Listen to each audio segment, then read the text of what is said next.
दोस्तों, मुगलिया सल्तनत के हो गए हैं 500 साल पूरे। इस पर हमने पहले भी प्रोग्राम किया था, लेकिन आज एक बहुत खास मेहमान हिंदुस्तान से हमारे शो पर जुड़े हैं। हम आज बात करेंगे कि मुगलों की विरासत जो है सो है, लेकिन हिंदुस्तान में सियासत मुगलों के नाम पर क्यों गरमाई हुई है, और क्या हिस्ट्री में कभी मुगलों से ज्यादा किसी और को तवज्जो दी नहीं गई? क्या भारत के बच्चों को हमेशा गलत हिस्ट्री पढ़ाई गई, सिखाई गई? क्या हमारी किताबों ने हिंदू राजाओं को कभी अहमियत दी नहीं?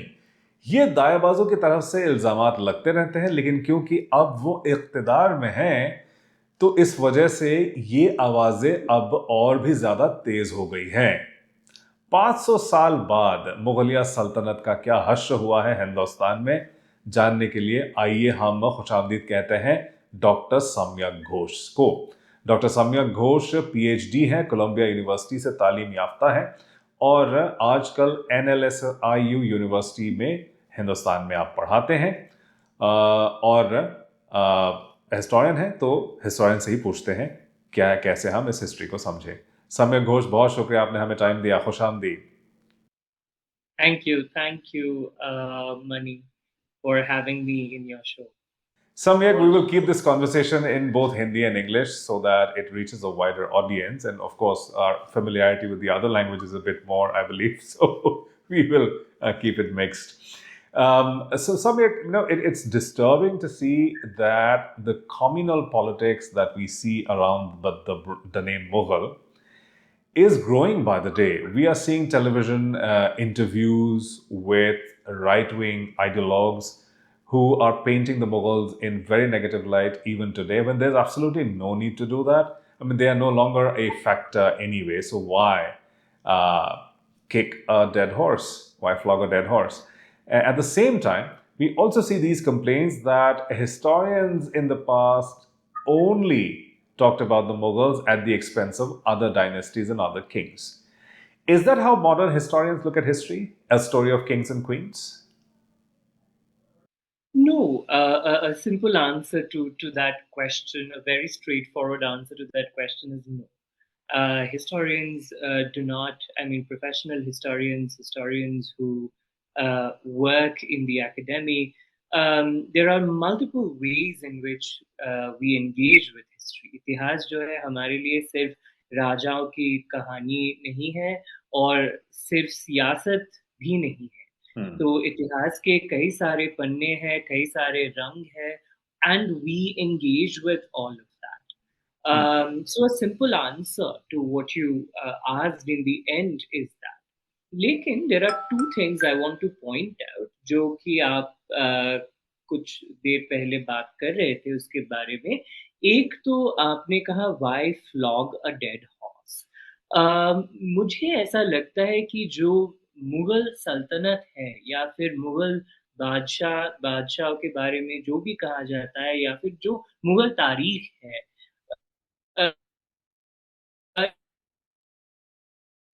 it's not a dead horse particularly, but it's in the hand of the Hindutva ideologues. It's a straw man. You need to create this straw man in order to then launch your attack on history. तो एक ये अगर आप Hindutva history का at core आप देखें, there is an imagination of the enemy. वो जो है जो बाहर है, जो हमारे यहाँ का नहीं है, और हमने एक एक निजी दुनिया ऐसे हमने बना लिया है, और ये लोग सिर्फ बाहर से आते हैं और आके लूटपाट करके चले जाते हैं और हमको फिर वो जो छोड़ जाते हैं उसके ऊपर हमने हमारा इतिहास जो है वो उनसे लेना है। तो ये जो एक सिंपल सा इक्वेशन है जो कि हिस्ट्री के ऊपर थोप दिया जाता है, इसके लिए you need to create this straw man. ये स्ट्रॉ मैन बनाना जरूरी हो जाता है। और मुगल हिस्ट्री का यही आज आप बात करें कि आज क्यों न्यूज़ रूम्स में, आज क्यों इलेक्शन रैलीज़ में, आज क्यों चाय की दुकानों में लोग मुगल के चर्चा करते हैं, एक तरीके से वो इसी कारण के लिए कि आपको एक किसी के बारे में किसी को आपको दुश्मन बनाना है। इतिहास इतिहास का कोई यहाँ पे लेना-देना नहीं है वैसे, पूरा का पूरा कहानी है और ये कहानी के वजूद पे ये लोग इतिहास जो कहानी मनगढ़ा है, इसका कोई बेसिस नहीं है। वो कहानी मनगढ़े कहानी, ख़याली पुलाव के वजूद पे जब इतिहास बनाया जाए, तो जैसा इतिहास दिखता है, वैसा ही किया जा रहा है। और ये बहुत दिलचस्प बात आप कह रहे हैं क्योंकि ख्याली पुलाव पका के पूरी की पूरी सियासत गढ़ी गई है, पूरी एक इमारत गढ़ी गई है मुगल हिस्ट्री की, जिसको बहुत बार पॉपुलर हिस्ट्री की शक्ल दी जाती है। आमतौर पे मिथकों को ही पॉपुलर हिस्ट्री बोला जा रहा है, लेकिन पब्लिक हिस्ट्री एक सीरियस डिसिप्लिन है और जो लोग उसके साथ एंगेज करते हैं, इससे आपको लगता नहीं है कि ये एक कंफ्यूजन फैलता है कि पब्लिक हिस्ट्री क्या सिर्फ इधर उधर के व्हाट्सएप फॉरवर्ड्स को इकट्ठा करके ये बोल देना कि भाई हिस्टोरियंस ने तो डिसिप्लिनरी गेट कीपिंग की, नॉन हिस्टोरियंस को हिस्ट्री लिखनी चाहिए, इसीलिए हम ये चैलेंज कर रहे हैं। क्योंकि मैं ये सवाल इसलिए पूछ रहा हूं क्योंकि आप पर अभी पिछले 2 दिनों से जो हमले हो रहे हैं सोशल मीडिया पर, क्योंकि आपने रिएक्ट किया था एक आर्टिकल, एक जो एक ऑनलाइन आउटलेट ने छापा, जिसमें मुगलों के बारे में तरह तरह की बातें कही गई हैं और ऐसा प्रतीत हो रहा है कि मुगल एज अ यूफेमिज्म के तौर पे इस्तेमाल हुआ है मुसलमानों को बताने के लिए या उनको सिंबलाइज करने के लिए। तो आप जो ये बात कह रहे हैं, तो क्या एक पॉपुलर हिस्ट्री वाकई में एग्जिस्ट करता है? क्या वो एक मिथ्स और लेजेंड्स का एक सरमाया है, या पब्लिक हिस्ट्री जो है, जो जानते हैं लोग, वो एक सीरियस डिसिप्लिन के तौर पे माना जाता है, वो है और हम उसको समझ नहीं पाए? देखिए, यहाँ पे वो मैंने पहले जो कहा था वही उसी के हिसाब पे अभी मैं जो कहने जा रहा हूँ उसका एक रिलेशनशिप है।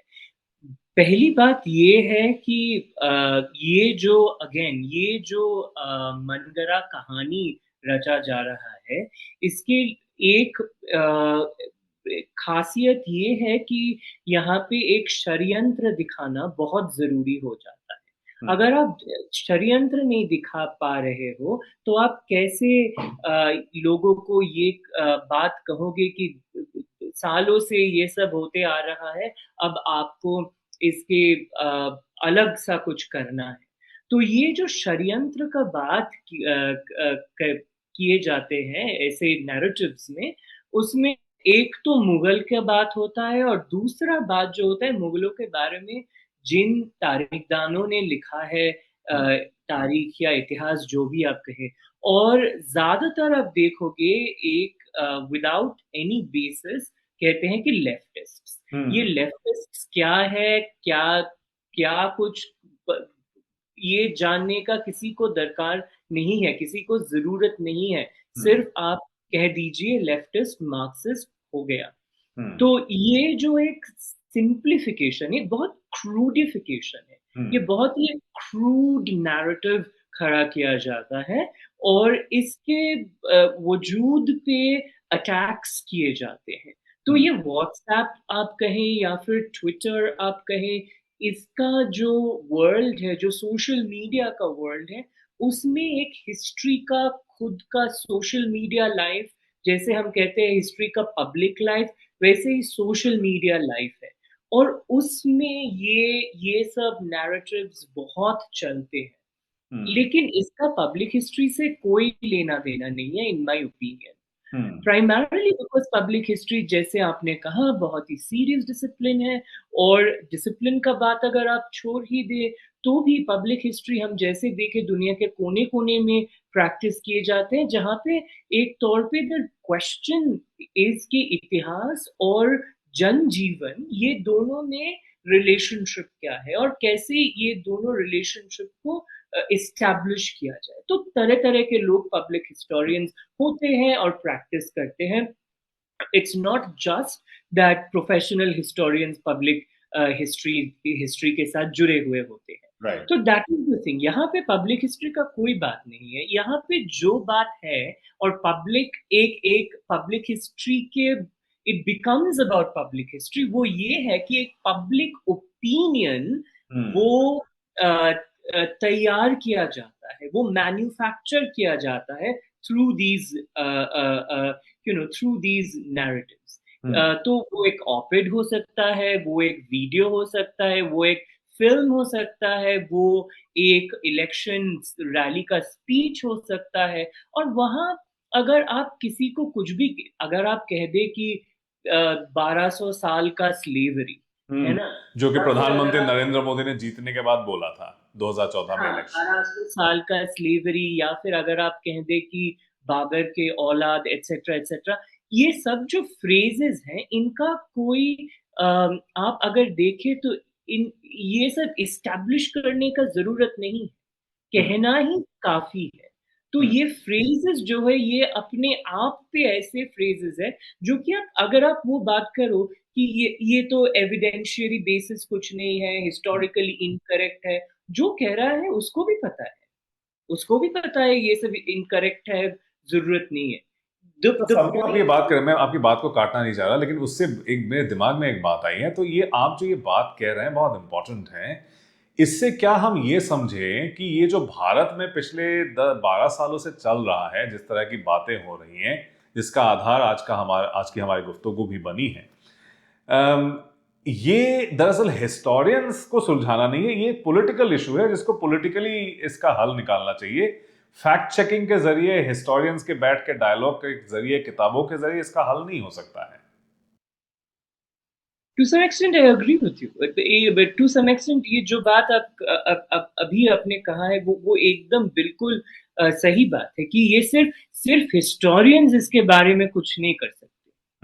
सिर्फ हिस्टोरियंस न्यूज रूम में एक जो होता है कि आप फैक्ट चेक करते हो, ये रिबटल लिखते हो, जिसके लिए मुझे, आप अगर मेरा ओपिनियन पूछे तो I am not for writing rebuttals in सब, ये सब ओपिनियंस के, क्योंकि आप जितना रिबटल लिखोगे उतना ही आप इसको एस्टैब्लिश करते जाओगे, है ना। इसके बारे में जितना बातें होगा तो फ्रेमवर्क इसी से डिसाइड होता रहेगा। तो वो एक प्रॉब्लम इसका है, वो खुद आपको खींच लेगा इसके अंदर। ये जो मुझे ऐसा लगता है कि ये पॉलिटिकली इसका रेजोल्यूशन होना चाहिए, बिल्कुल। और हिस्टोरियंस यहाँ पे क्या कर सकता है, हिस्टोरियंस एक अवेयरनेस जो है वो बिल्ड कर सकता है, वो काम जो है वो छोड़ना नहीं चाहिए। वो बहुत तरीकों से किया जा सकता है, वो छोड़ना नहीं चाहिए, इन माय ओपिनियन। समय यहाँ पे एक मैं आपसे बात पूछना चाहूंगा, क्योंकि बहुत बार मैं सुनता हूं, अरे कोट अनकोट लेफ्टिस्ट हिस्टोरियंस का ने मुगलों का बखान किया, उनके गुणों का बखान किया, महिमा मंडन किया, ग्लोरीफाई किया, और इसीलिए जो है आजकल एक हिंदुत्व करेक्टिव पिक्चर देने की कोशिश हो रही है कि भाई अब हम जो है सही हिस्ट्री लिख रहे हैं। हम बताएंगे मुगल कितने जालिम थे, अत्याचार किया, हिंदुओं को मारा, मंदिरों को तोड़े, लोगों का मजहब बदलवाया, वगैरह वगैरह। ये सब करके हम दरअसल एक सही हिस्ट्री को हम मंजर आम पे लेके आए हैं, ये दाएं बाजू के लोग कहते हैं। और वैसा ही एक आर्टिकल आया था जिसपे आपने रिएक्ट किया था, जिस वजह से आज सोशल मीडिया पर कोटन को देशभक्त ट्विटर पे आज आप ट्रेंड कर रहे हैं। तो क्या ये बात सही है, या इसको हम उठा के फेंक दे बाहर कि हिस्टोरियंस ने कभी ग्लोरीफाई नहीं किया मुगलों का? देखिए, हिस्टोरियंस का तो काम ग्लोरीफाई करना नहीं है। जो प्रोफेशनल हिस्टोरियंस होते हैं, एकेडमिक हिस्टोरियंस होते हैं, जो सीरियसली हिस्ट्री पढ़ते हैं और लिखते हैं, उनका काम ग्लोरीफाई करना नहीं है। आपको मैं एक हालांकि आज अभी सब कहते हैं कि आप जो बात कर रहे हो उसका एविडेंस दो, एविडेंस दो। आप अगर सोचें, if you think about it, Aligarh के जो हिस्टोरियंस थे, इरफान हबीब एंड अदर्स, उन लोगों ने पहले the first group of historians जिसने मुगल एडमिनिस्ट्रेशन के बारे में, मुगल शासन के बारे में जो क्रिटिकल क्वेश्चंस पूछे वो अलीगढ़ हिस्टोरियंस थे। उसने एडमिनिस्ट्रेटिव ब्यूरोक्रेटिक स्ट्रक्चर को स्टडी करके ये जानने का कोशिश किया कि ये क्या सही सही में एब्सोल्यूट स्टेट थे या नहीं, इकोनॉमिक ओप्रेशन अगर हुआ था तो किस तरीके का हुआ था, है ना। ये जो क्वेश्चन है ये बहुत ही क्रिटिकल क्वेश्चन है, ये ग्लोरीफाई करने का कोई क्वेश्चन नहीं है। और जो बात किए जाते हैं रिलीजियस पॉलिसीज के बारे में, वो भी जो अकबर के रिलीजियस पॉलिसीज के बारे में बहुत सारे चर्चा होता है, वो अगर आप देखें तो बहुत सारे हिस्टोरियंस ने जिन्होंने बाद में अलीगढ़ स्कूल के जो राय थे इसके बारे में अकबर के रिलीजियस पॉलिसीज को उसको थोड़ा और मजबूत किया, वो कहते हैं कि आप उसको एक पिक्चर में पेंट नहीं कर सकते। डेफिनेटली प्लूरलिज्म था, लेकिन वो प्लूरलिज्म के साथ साथ there were also very deep Islamic ideas जो भी, और ये दोनों आपस में, इसको हर जगह पे लड़ाई होना चाहिए ऐसा ऐसा नहीं है। These need not be contradictory. These can coexist, and that is the point that they. So again, आप कभी भी 60s का बात करें या 90s का बात करें या 2000s का बात करें, सीरियस मुगल हिस्टोरियंस कभी उन्होंने ग्लोरीफाई नहीं किया। अगर आप ग्लोरीफाई का बात करते ही हैं तो पॉलिटिशियंस ने किया है कभी कभार यहाँ वहां पे। एक तो I mean discovery of India में एक तरीके से ग्लोरिफिकेशन होता है, वो भी वही अकबर औरंगजेब बाइनरी को खेलते हैं ना, मतलब वो तो उस टाइम उनके टाइम में वो पॉपुलर था जी। एग्जैक्टली लेकिन that is not a historian's work. I mean, that is a history enthusiast's work, maybe, if one may call it. और काफी polemical भी बन जाते हैं कभी कभी the language. So that is not something that that stands any I would say that holds any water when we are having this discussion. Historians ने I don't think glorify किया है, पॉपुलर हिस्टोरियंस को again करना पड़ता है कभी कभार, तो that is a different ball game all together. मुझे याद है ऑड्री ट्रस्की ने एक बार किसी इंटरव्यू में कहा था कि ये biography is the bastard child of academia, जो serious historians don't even want to attempt biographies anymore because it's a discarded way of looking at history through individuals. आजकल आपको भी पता है कि उस तरह से देखा नहीं जाता। लेकिन सम्यक ये बताइए कि बहुत बार ये कहा जाता है, मुझे तो याद नहीं आ रहा है, जैसे मैं भी स्कूलों में पढ़ा हूँ और हमारे स्कूलों के सिलेबसेस में तो मुगलों को ज्यादा इंपॉर्टेंस नहीं दिया जाता। मैंने चोला भी पढ़ा, मुझे राष्ट्रकूट भी याद है अच्छे से, जो है पल्लवाज हैं, ये सब कुछ तो हमने स्कूल में पढ़ा था। तो ये मिथक कैसे गढ़ा कि स्कूलों की किताबों में सिर्फ मुगलों को तवज्जो दी जाती थी, बाकियों को इग्नोर किया गया। इस वजह से जो है इस बार जो उन लोगों ने रिविजन्स किए एनसीईआरटी की किताबों में, मुगलों को तो हटा ही दिया गया है कितने क्लास के टेक्स्ट बुक से कंप्लीटली। तो ये कहाँ से आया कि आपको याद आता है कि स्कूलों में इस तरह से मुगलों को ज्यादा इंपॉर्टेंस दिया गया हो और बाकियों को कम दिया गया हो?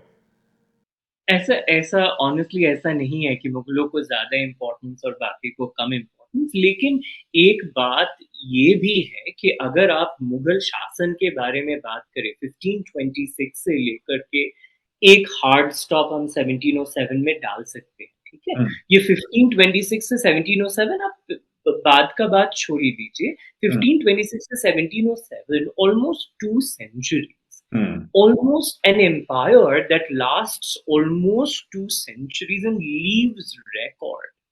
ठीक है ना। कभी कभी बात एक बाइनरी, बहुत लोग कहते हैं कि अहोम्स तो 600 years रूल किए थे, उनके बारे में तो एक लाइन भी नहीं।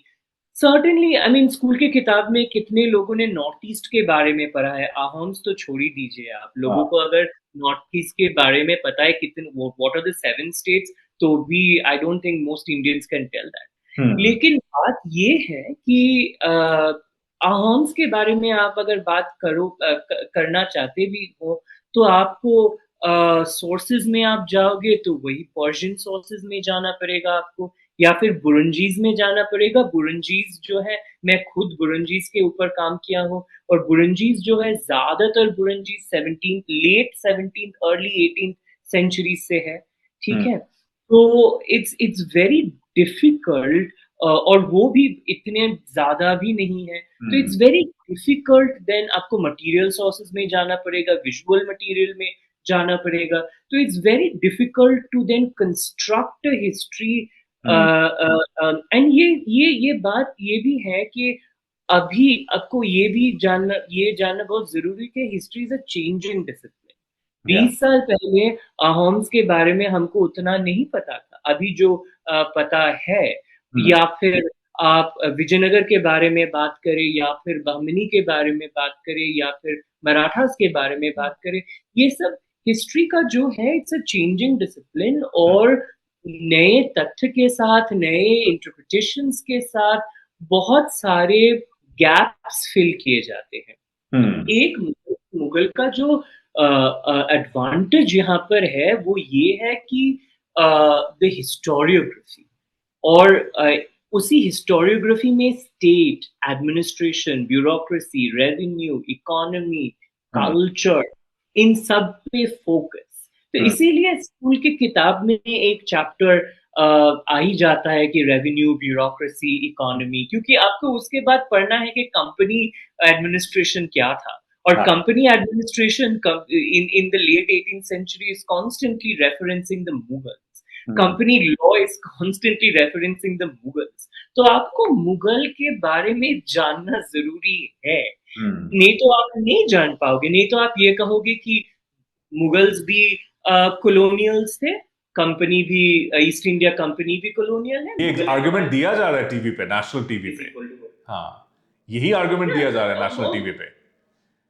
और वो बिल्कुल बिल्कुल फजूल बात है, कंप्लीटली फजूल बात है। क्योंकि आप अगर देखो ब्रिटिश एम्पायर, लोग भूल जाते हैं कि British empire was also a nation, right? It was a colonial nation. तो जो कॉलोनियलिज्म का रिलेशनशिप है, उसके एकदम कोर में है ये idea of the modern nation, जो कि जो टेरिटरी कॉलोनाइज करता है उसको फॉरेन सोचता है ना, और एक्सट्रैक्ट उसी से होता है, राइट? तो मुगल के बारे में आप अगर सोचो, idea of territory, idea of geography, idea of nation, ये सब, I mean, it was complete nation तो था ही नहीं। We are talking about a pre nation, political culture. तो फिर हम कैसे इसको इक्वल टू कर दें?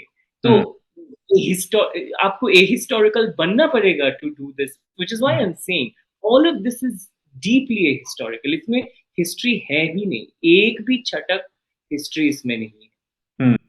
अब समय ये बताइए कि इसको सुधारने का या कोट अनकोट करेक्टिव एक्शन में क्या होना चाहिए, क्योंकि बहुत लोग बोलते हैं अच्छा चलिए ये तो सबको इंक्लूड करना है, हम तो नया देश बना रहे हैं, न्यू इंडिया बना रहे हैं, तो फिर हमें ये सब चीज़ों को तो करना ही होगा, मुगलों को we need to cut them down to size, we need to amplify other periods, और जो कि एक स्वर्णिम काल का जो एक या गोल्डन एज का जो एक फिर से तस्वुर होने लगा है, जो कि हमें लगता था कि ये काफ़ी पुरानी बात हो गई है।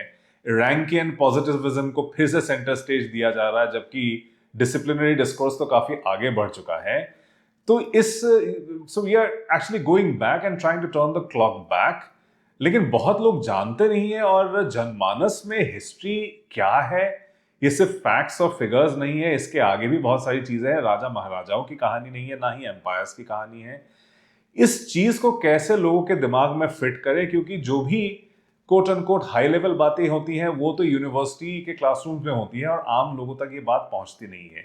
So as a historian, what do you think is your challenge to communicate this, all this that you talked about right now? Of course ये वीडियो तो जाएगा ही, लेकिन इसके अलावा भी how do we communicate this to the people out there कि this is not history, and offering correctives and rescuing figures is not the job of a historian? No, honestly, Mani, I think the historian can do very little, to be honest. um, एक बात ये है कि corrective बहुत ज़रूरी है।